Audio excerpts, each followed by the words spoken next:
Hello and welcome to Global One Media. Joining me today is Chris Thompson, the President and Director of Research at eResearch, an independent company that produces high-quality equity research reports tailored to help institutional and professional investors make better decisions.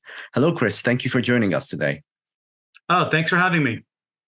So you've recently written an update report on Data Communications Management Corporation, or DCM. Before delving into the details of this report, can you tell us a bit about the company?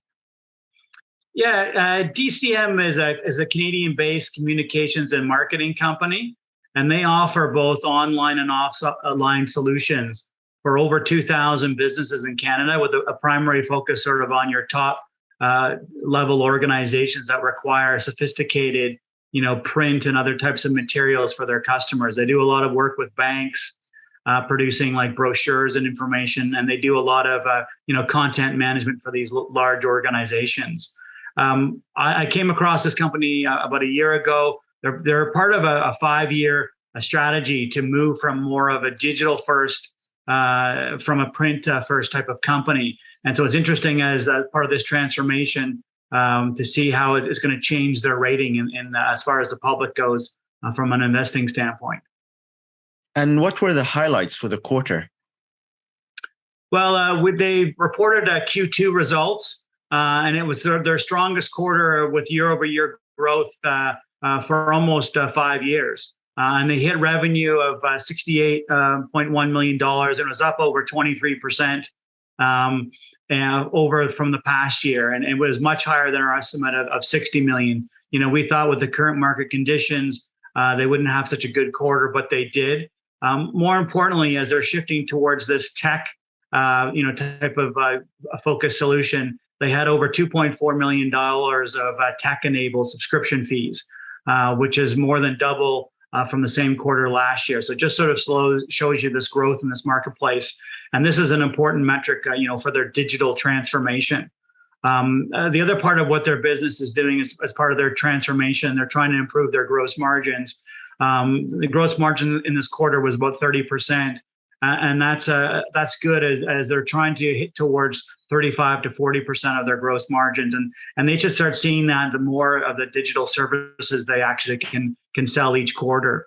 More importantly for them, they had a really good adjusted EBITDA of almost $9.5 million, which is an increase of 30% from the same period last year. And that's really important because they've been using that to pay down debt and to help with their digital transformation, as well as we're hoping that they're looking for some strategic acquisitions to help them move along in this digital transformation.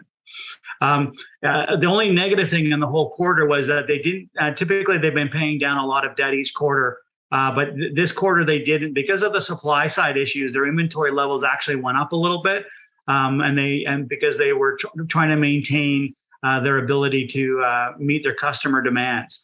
So I'm not too concerned about that. And I think that you'll see by the end of the year, some of the cash flow will be redirected back towards paying down the debt. And looking into the future, has DCM given any guidance for the rest of the year?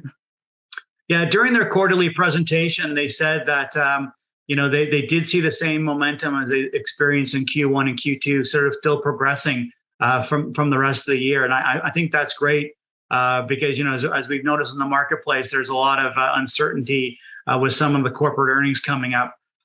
As well as during the call that they did say that they had $22 million of new business, and they still have a fairly large pipeline of this tech-enabled business, which they say is north of $10 million, which they're going to try to get into sales, and that should help with their digital first type of strategy. And have you made any changes to eResearch's estimates since the last update? Yeah, so when I published the report, we did up the level of revenue for this year. We put it to 259 million up, and that was just incorporating the changes in the quarter, the better the quarter. But we're maintaining our model at 0.8 times of revenue and 7 times EBITDA. Right now, they're trading at a lower amount than that, so we still think there's a bit of upside on the price that there is right now.